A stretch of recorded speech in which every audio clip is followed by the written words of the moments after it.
We've got a pore strip on the nose, and these are always satisfying. Let's see how much stuff they get out. So he's got little hairs coming out of the pores as well. Trichostasis spinulosa, anyone? Got some hairs and lots of dark sebaceous filaments, some light sebaceous filaments.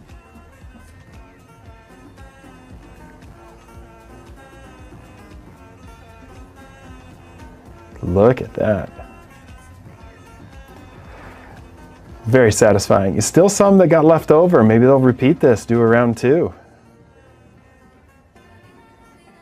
Oh.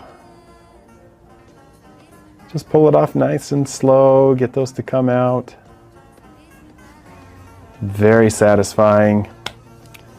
10 out of 10 would watch again. Really like seeing that.